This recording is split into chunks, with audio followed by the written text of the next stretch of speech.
Leading car dives for the pit lane.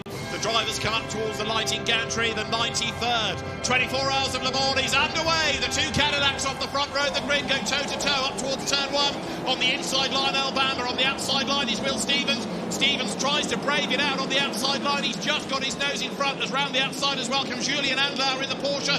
Cadillac side by side for the lead. It's going to be Will Stevens ahead of Alabama. Third is Andlauer. There was a good start being made by Kevin Magnussen, but cars all over the curb. They rattled their way then for the first time down through the Dunlop S's.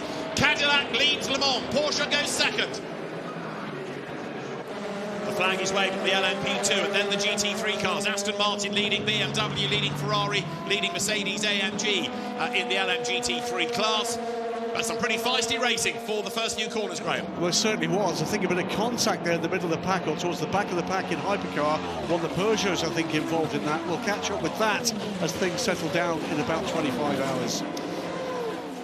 So down the Mulsanne straight then they come for the first time, and you can see everybody on their toes looking for track position side by side for the lead, and Julian Andlauer goes through into the first chicane round the outside. So Cadillac led for about a quarter of the lap, but here, Peter Dunbrett, Julian Andlauer is on a mission.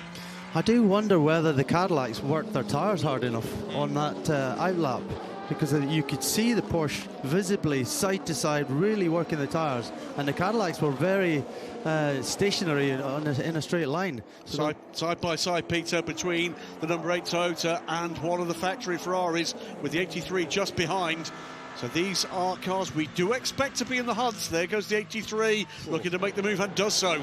Late on the brakes, wasn't he there, diving into the corner. Phil Hansen at the wheel of 83, the bright yellow Ferrari. And there, look, you've got the battle going on between number 99, Neil Jani at the wheel, and the Aston Martins, which are, in the case of 009, Marco Sorensen. 007 is Harry Tincknell. Right, you've done the chicanes, you go back onto the Mulsanne, down towards Mulsanne corner, where we've had people be caught out, of course, early on in the race in the past. Hard on the brakes, down through the gears, turn right, and up front, Julian Andlauer leads the way, and he's trying to build that gap as you go on board with Fred Makovici.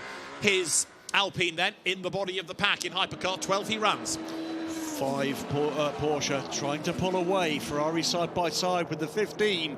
WRT BMW 15 and 20 now together as the 499 number 50 goes through, sparking away from underneath the under tray of the BMW. But Magnussen there got a bit hit and shouldered out wide, didn't he? Buemi back round the outside of Phil Hansen. Rene Rast in number 20 BMW is in 7th. Kevin Estre, by the way, 21st on the grid. He's up into 15th already in number 6 Porsche, so Estre's pulled the pin. Absolutely. Julian Andlauer, he's off like the hare, isn't he? Already 1.8 seconds ahead, gapping the two Cadillacs.